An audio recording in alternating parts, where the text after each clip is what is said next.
Welcome to the Sports Bros Podcast, featuring the almighty B-Live, the money man Scotty D, and your host, the head of creative Eddie Cool. The Sports Bros Podcast, by the fan, for the fan, talking sports just the way you like it. And without any further ado, let's give it up for the Sports Bros. We talking sports. It's Wednesday, and you know what that means. It is time for another episode of the Sports Bros Podcast. Now, this week's episode might sound a little different. Why? Because it's the summertime, and a lot of things are going on. Football season up here in Northeast Ohio is about to ramp up. So our brother been busy. Between football meetings, trying to squeeze a little small vacation in before the season starts, going to these 7-on-7s, getting videos and everything of the kids, and there's just some phenomenal student athletes up here in Northeastern Ohio, and in particular, Lorain County.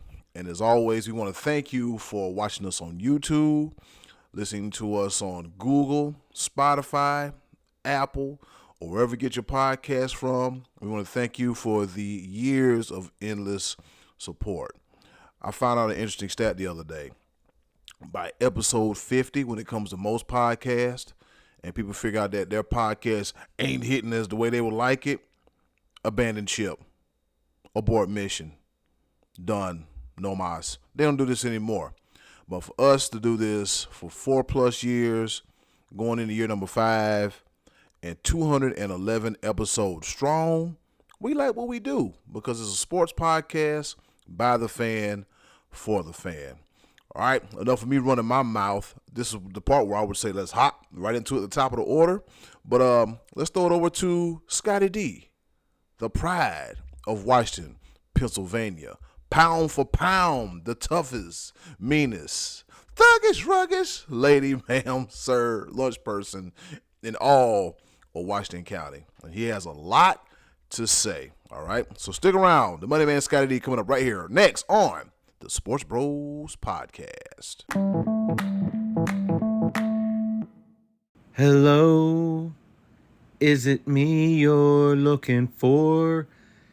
Hey, hello there, sports fans. It's me, the Money Man, 1/3 of the Sports Bros Podcast. Shaking things up a little bit this week. We're going to do a couple quick pepper points. I'm not going to take up a lot of your time here on this British Open, a.k.a. Open Championship Week. I will be picking, once again, Rory McIlroy. It's been 9 years since he's won the Open Championship. I think I'm going to ride his wave of momentum. He had a strong finish at the Scottish Open last weekend. Not quite as hot a finish as Steph Curry. Man, that's just not fair. This dude is good at everything. So, of course, he's going to eagle on the final hole of a celebrity golf tournament to take home a beautiful trophy. Anyway, that's neither here nor there. I am riding with Rory. I'm bound to be right sooner or later. He's bound to snap his majors drought sooner or later. I'm going with Rory this week at the Open Championship. Okay, so I'm not going to take a lot of your time. I'm going to do a couple quick pepper points here. Starting number 1, my first pepper point, I want you to hear it from me, but there is a time that is going to come when I'm not going to be able to do the Sports Bros Podcast. But that day is not today. That's right. I'm still going to be here. I'm coming back next week to the Sports Bros Podcast.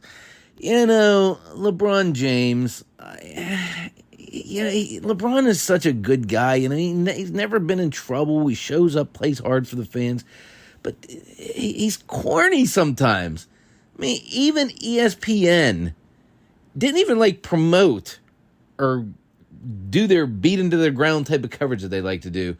They didn't even do that on the possibility of LeBron retiring.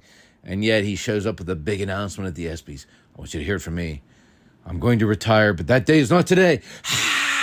And the crowd goes wild because LeBron is coming back next year. He still has plenty to give, still has lots in the tank, even though it didn't appear that way in the fourth quarters of the series against the Nuggets. Anyway, I digress on that point. But The King is coming back, and just when you think the news couldn't get any bigger, LeBron will be switching his number from number 6, in honor of Bill Russell, to respect him, to 23.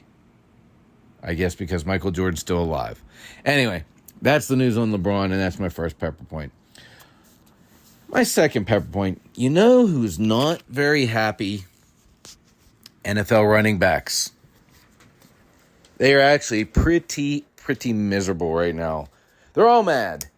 Derrick Henry, C-Mac, Jonathan Taylor,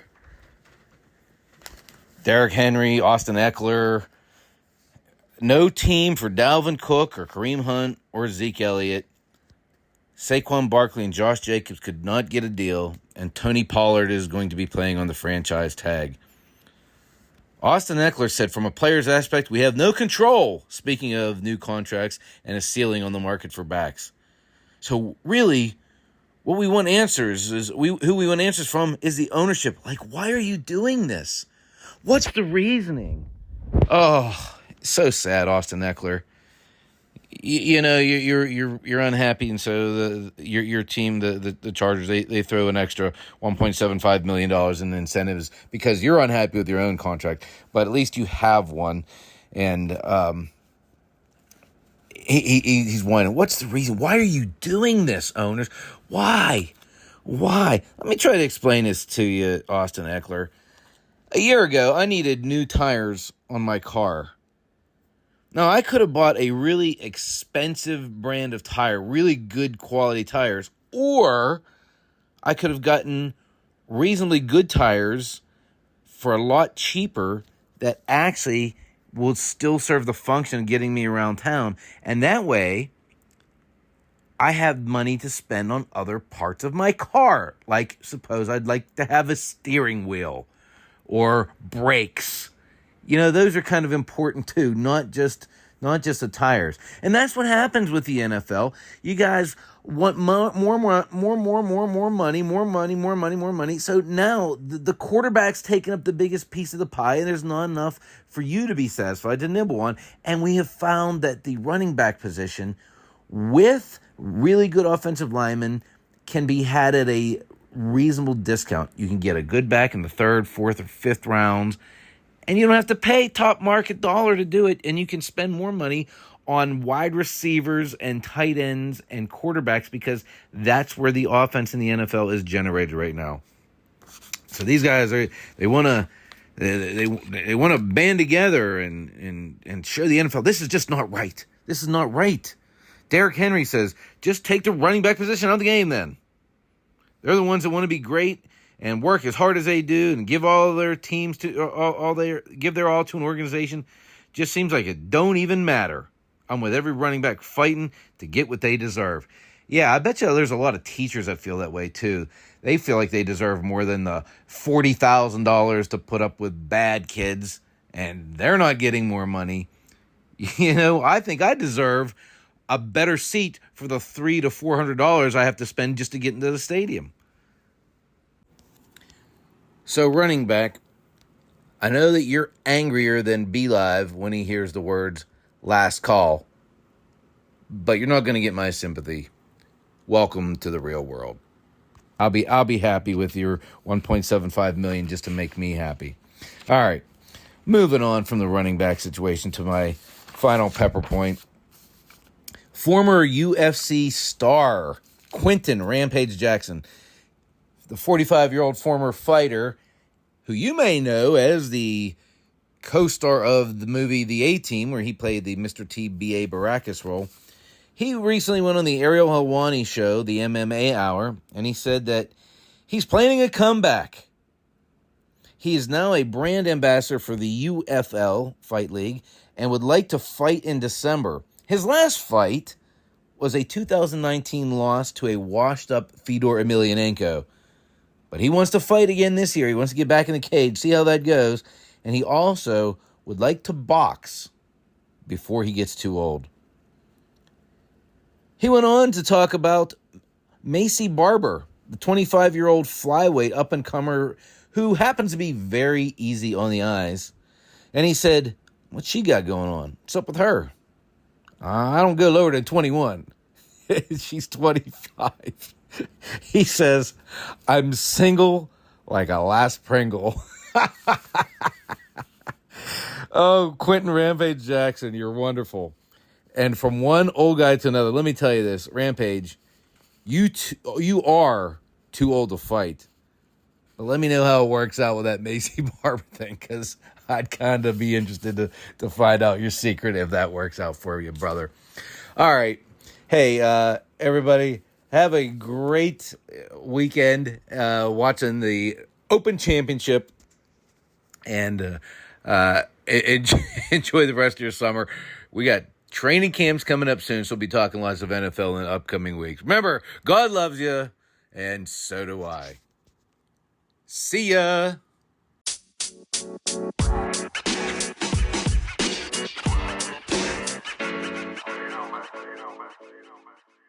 What's happening? What's going on in the world today? This be your boy, the Almighty Be Live, 1/3 of the Sports Bros podcast, coming to you from the Share Studios here in Fayetteville, North Carolina.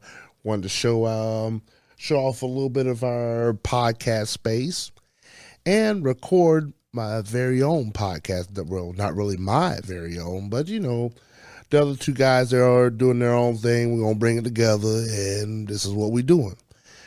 So Scotty D brought up a very interesting question when it comes to Major League Baseball. The other guy, I guess I got to include him in this podcast because he's my bro. He's slightly older, but I digress.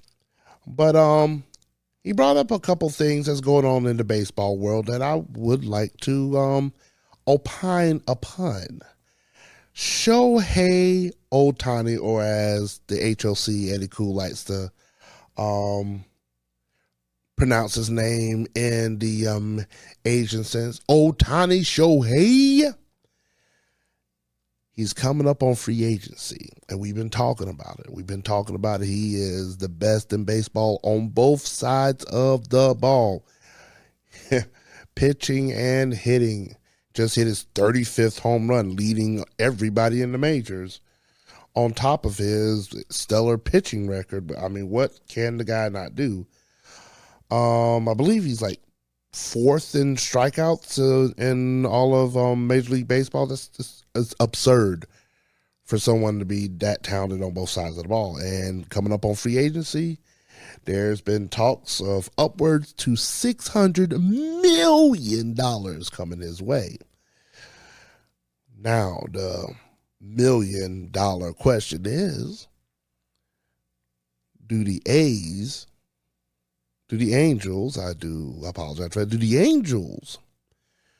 want to keep him in Los Angeles, or do they want to deal him and try to get all the picks and retool, rebuild, et cetera, because as they sit right now, I believe they're 47-48, which would put them 5.5 games behind the last wild card, the third wild card spot in the AL, and also that would they are 9 games behind the AL West leading Texas Rangers. I wanted to say the Houston Astros, and I'm so used to them being up top, banging trash cans and everything. There I go digressing again. But yes, they're 9 games back in the division, 5.5 games back in the wild card race. Do the Angels have enough of a push where they would keep Shohei around and risk losing him to free agency for nothing?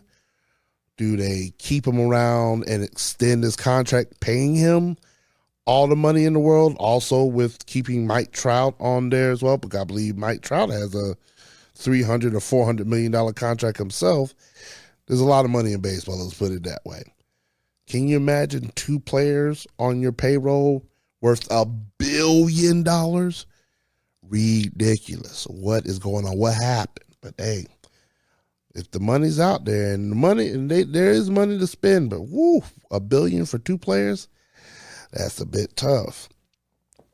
So that's where you go into, do you trade them away so you get some pieces, some draft picks, some prospects that are in the minor leagues, rebuild, retool. Angels, what do you, and here's where I get to try to be a sports analyst and try to come up with some type of, guess what?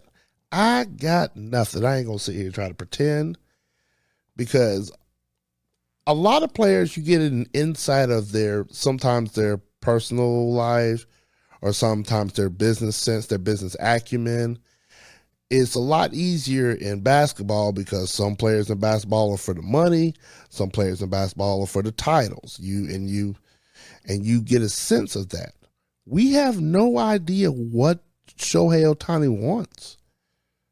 Does he want the money? I don't think anybody's ever really mentioned what Shohei wants. We've been sort of speculating on like what money is out there for him to have. So we say $600 million. Of course, there's an agent out there that's listening to everything that's being talked about. So, of course, that agent's going to push for every dime that he can get.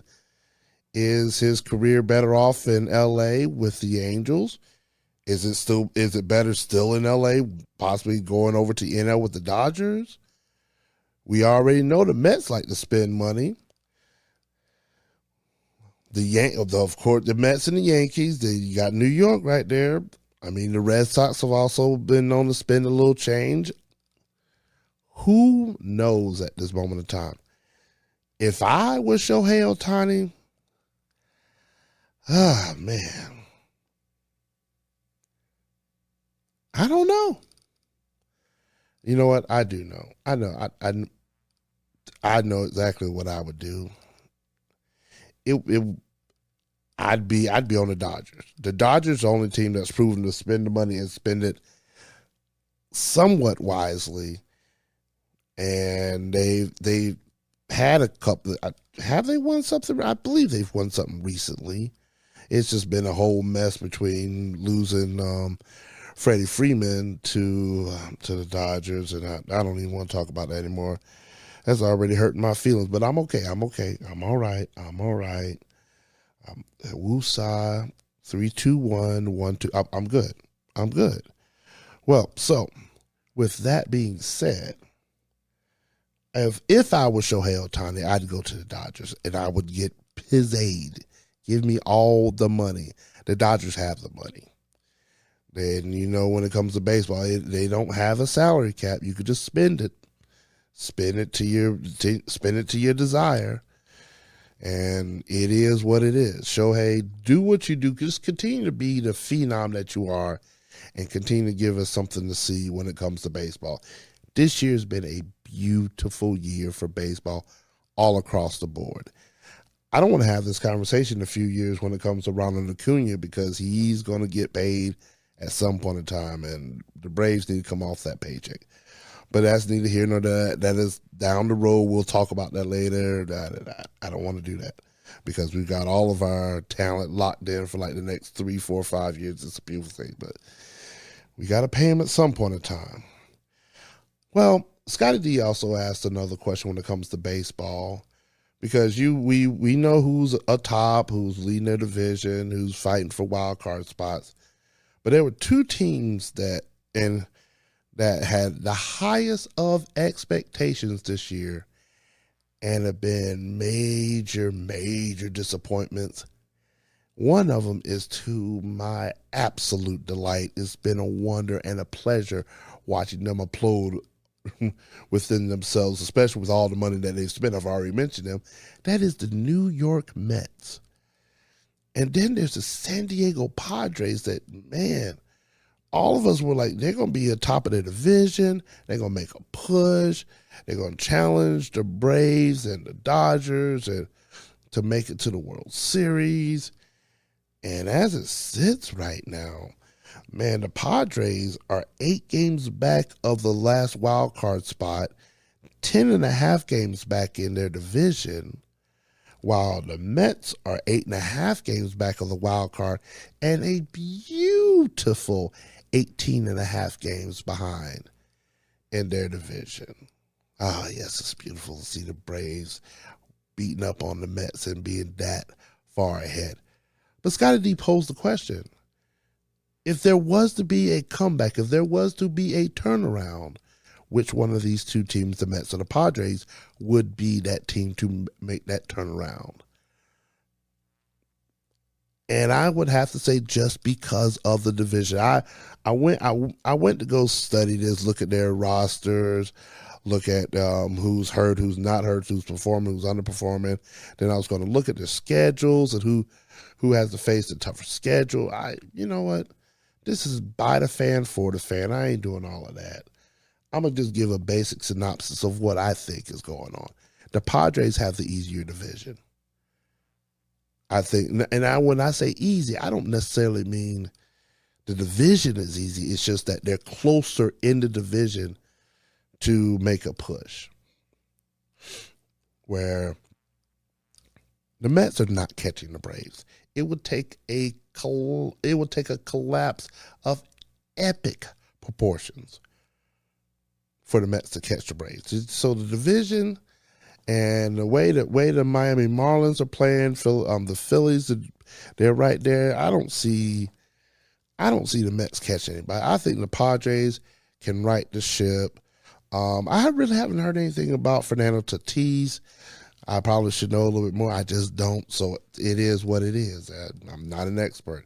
I never claimed to be. I just know that I'm more right than Scotty D when it comes to certain things. So that's basically what it is. It is what it is. But yeah, I would say the Padres have the slight edge just because of the division that they're in and the fact that the Braves are just what they're doing. Like they're ahead of everyone at this moment in time. And I just hope, please, please, please, please, please stay healthy.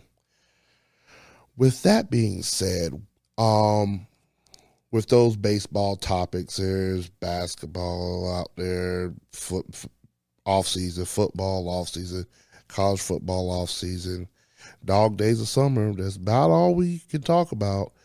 We've got, I believe we have the Open Championship coming up this week in golf, the British Open, as we like to know it as such. So I'll be tuning into that this weekend and have a little something about that. When it comes to our choices of the voices question this past week, due to circumstances where we are not able to record together, we are going to talk about choices of the voices next week. I do appreciate all those that did answer. There were a lot of answers out there, and we'll talk about that this coming week on who is your baseball hero. And at this moment of time, like we always do, we're just going to do a little quick round of pepper. And I know I don't have my bros with me, but I do have my 3 pepper points that I would like to discuss with the people. And because there's shout outs and then there's just ridiculousness. You know how I like to do things. So first off bat, coming from my hometown, North Myrtle Beach, South Carolina, by way of Poplar, by way of Longs.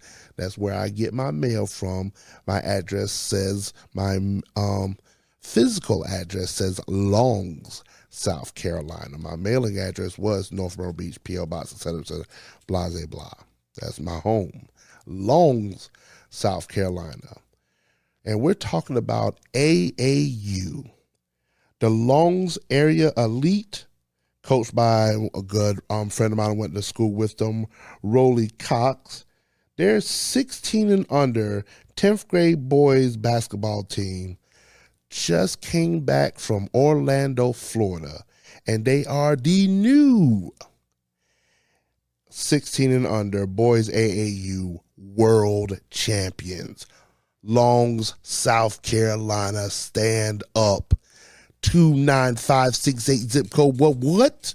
Oh, my bad. I'm sorry. I went too far with that. But man, what an incredible accomplishment.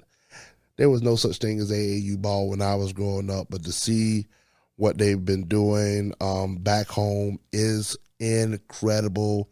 Roller, keep doing your thing, man. When I tell you this boy was bad back in the day when it came to basketball, and now for him to coach young people and impart that knowledge onto them and to be world champions, hats off to you, man. Congratulations. Absolutely.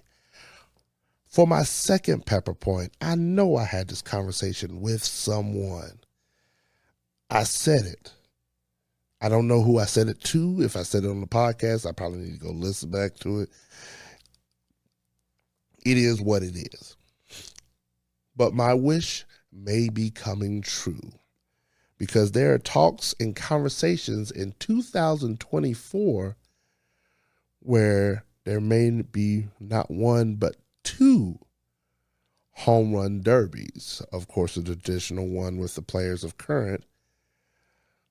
But some of the old heads said they want to strap it back up and grab the bat and take a swing for the fences, where it's being dubbed the Legends Home Run Derby. And there are some names that are already interested, to the likes of Jim Thome, David Ortiz, Albert Pujols, and the one, the only, the kid, Ken Griffey Jr. are already interested in the Legends Home Run Derby, and I am here for it. I know I forgot who I said it to, but I said, man, if we could just see them hit it one more time, oh, I'm here for it. Oh, baseball is a wonderful thing, especially this year. Let's have it. Let's get it. Let's go. And all of these accomplishments and all these congratulations and wonderful things that are going on in the world, you know me, I got to ruin it. I got to ruin the mood because there's something ridiculous always going on. And this is my third and final pepper point, and I'd like to dub it, as always, as what happened.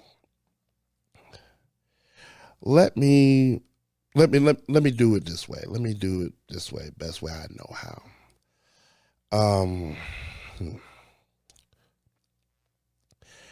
Just because it's on the internet does not make it true.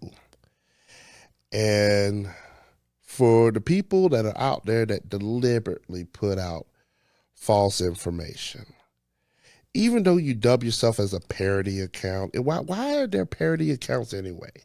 Why would you want to be the fake of this particular legitimate account? I'll never understand that. I don't want likes and follows that much. I would much rather build my own brand, our own brand here. Hey, ta-da! The Sports Bros Podcast. That's how we want to do things. And also here at the Share Studios, which I am hopefully continue to build here and get that brand out. That's how I want to do it. I don't want to be a fake account or this or that or whatever. I want to be entertaining, of course, but come on, bro. With all that, I had to explain that because NBA Central, CENTAL, not Central, which is a legitimate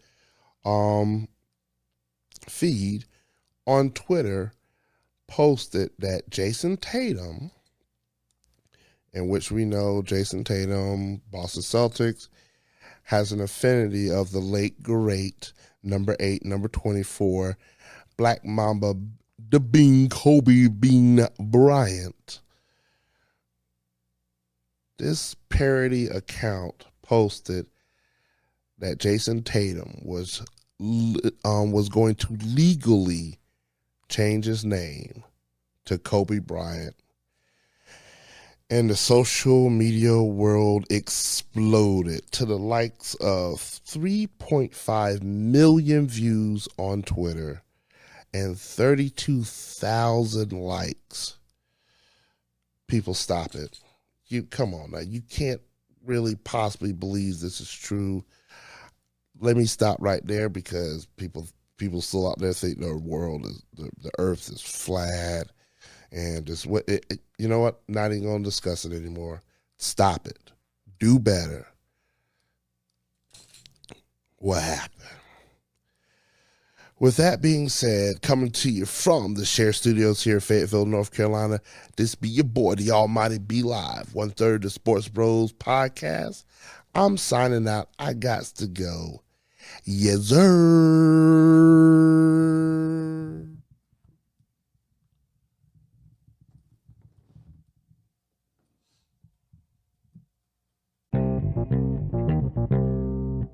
All right, big shout out to the Money Man, Scotty D, and the Almighty Be Live for making it do what it do on this special edition of the Sports Bros podcast. And you know what? Every show is a special episode here at the Sports Bros podcast because you got three bros share one common passion, their love of sports.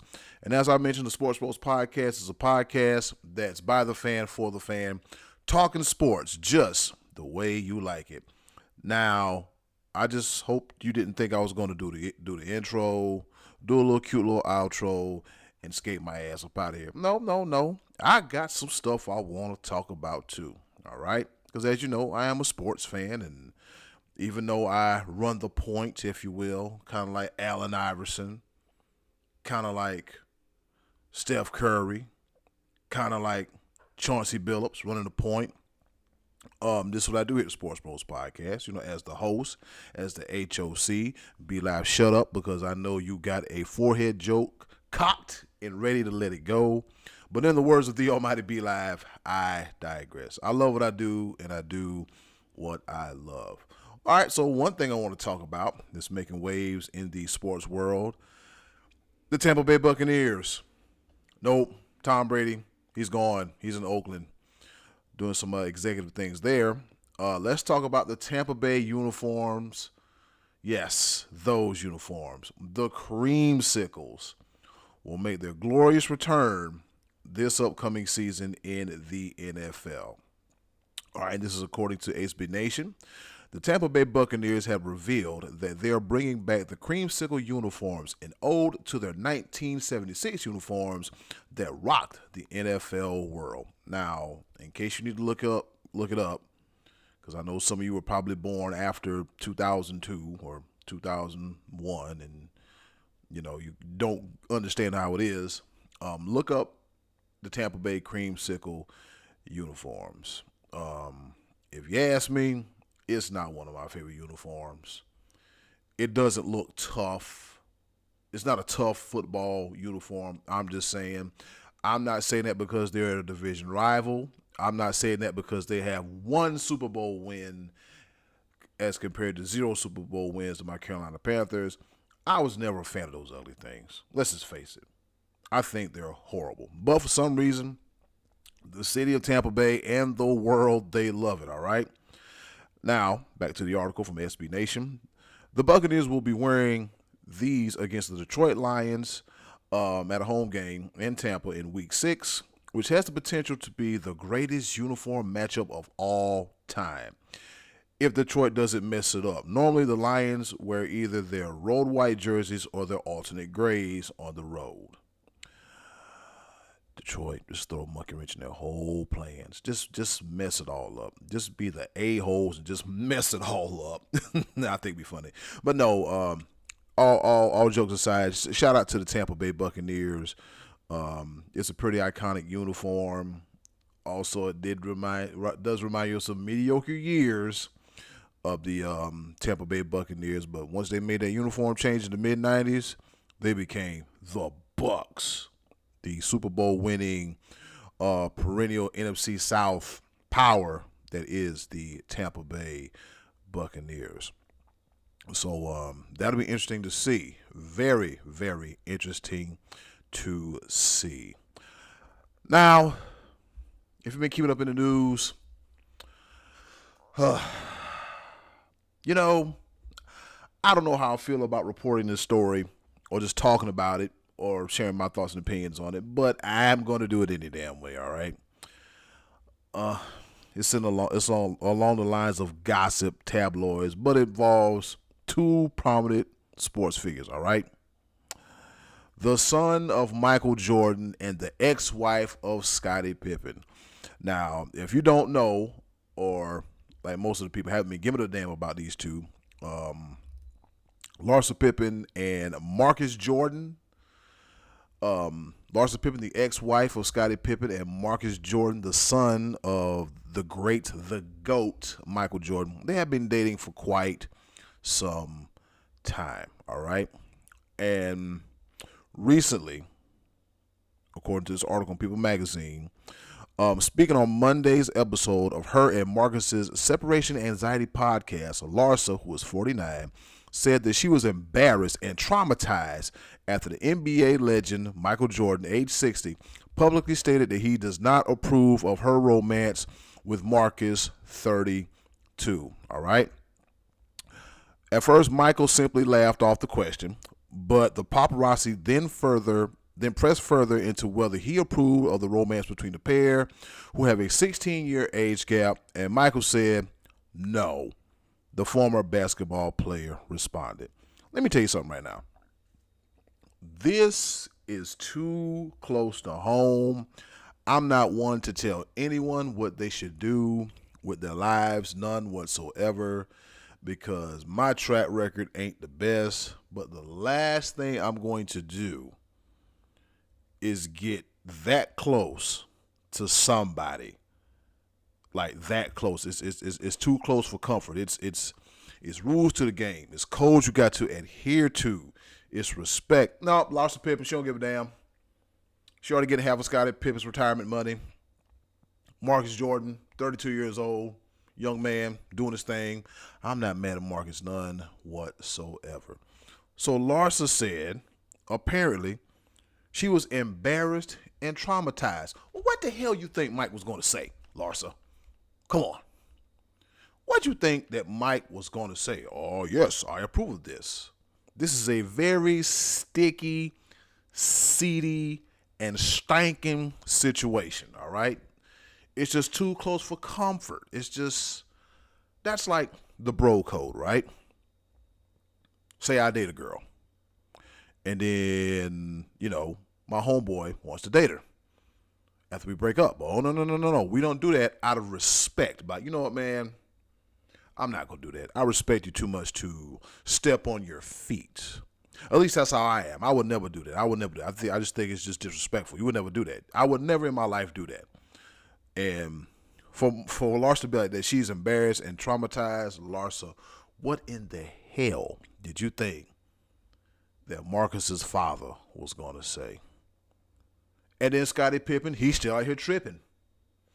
Pippen is still tripping. It's bad. Like, you got, like, it's just ugly. Scottie and Mike, they damn near 60. And now Scottie is more at Mike's throat. And Mike just doesn't seem to give a damn. Although, Micheal Jordan had a lot of editorial pull in The Last Dance. And some say it painted Scottie Pippen as a bad guy, if you will. But it's crazy that years later down the road, we find out the truth. And all I got to say is, I'm not surprised one bit. So, in the words of Money Man Scottie D. Larsa Pippen, you got to do better. You have got to do better, because that is just, I want to say that's like dating a coworker almost. You don't poo-poo where you make your money. Somebody asked me, Ed, would you ever date a coworker? No. My old line was, honey, we can get together, we can date, we can talk, but you got to quit your job. Am I worth you quitting your job and risking losing your money and your source of income? I didn't think so. So I don't never get approached by my female coworkers. I never don't. Although some people are like, oh, Ed, it's right there in your face. No. When I'm at work, I'm about my money. I'm about my business. I'm 40. I'm a man. All right, I've been wanting to say that for the longest. Mike Gundy, please do not sue me, all right? But yeah, it's just too much. So Larsa, do better. All right, y'all, before I skate out of here, I want to tell you a historic event that happened on this day in history back in July 19th. The world of baseball. On this day in history, back in 1910, Cy Young wins his 500th game of his Hall of Fame career as the Cleveland Naps beat the Washington Senators 5-2 in 11 innings, the only pitcher in ML history to reach this important milestone. So I did some on-the-fly research, and here are the top 5 winners by pitchers of all times, all right? So here we go. So we got Cy Young at 511, Walter Johnson at 417, Grover Cleveland Alexander at 373, also tied with the legendary Christy Mathewson, also tied at 373 as well, too. And if you look down the list, you see Warren Spahn at 363, Greg Maddux at 355, and Roger Clemens at 354. If you go further down the list, you also see the Rocket Nolan Ryan at 324, Don Sutton also at 324, Phil Niekro at 318, Gaylord Perry 314, Tom Seaver at 311, so on, so forth, and so such, all right? Then we got the 200 win club. We got Andy Pettit with 256, CC Sabathia 251, Bartolo Colon, one of my favorite people of all time, at 247, and Justin Verlander also at 247. 500 career wins as a pitcher. Will anyone ever break it? Who knows? Who knows? And I must say, the game of baseball is a whole lot better because with the pitch clock, a lot of prolonged, elongated lapses of time between innings and at bats and everything, all that stops, all right? The game is played in like 2 hours, 40-plus minutes, and hopefully I'll get to a few more games pretty soon. Pretty soon. I went to 2 in 1 week. Ain't that something? You got to love that. You got to love that. All right, with that being said, it's been another episode of the Sports Bros Podcast. And as always, thanks for listening. It's greatly appreciated. If you check the description box, we have the link, our Linktree link that you can check out for our podcast. And, yeah, we'll be back next week with a full episode. The week after, we'll be taking a hiatus because my behind going to be on vacation. I'm going to be in South Carolina somewhere by the beach. It's kind of sounding like my song, Meet Me by the Beach. That's where I'm going to be at. Meet me by the beach. You know what I'm saying? Mr. Meet Me by the Beach himself, all right? And with that being said, first of all, before I do that, shout out to Scotty D and shout out to B Live for helping me make this happen. Two of the world's best co-hosts. And in closing, do something nice for yourself. And if you can, do something nice for someone else. They'll greatly appreciate it now more than ever. Be a blessing, not a burden, because it is much appreciated. Also, check on your people from time to time, be it a text, be it a DM, be it a phone call, because sometimes they just might need to hear from you, all right? With that being said, it's been another episode of the Sports Bros Podcast. Thanks for listening. Thanks for watching. See you next week. Hey, it's Eddie Cool here from the Sports Bros Podcast. Thank you for listening, and as always, continue to follow us on all of our social media platforms. Just click the link in the description box and keep up with the Sports Bros Podcast. And once again, thanks for listening.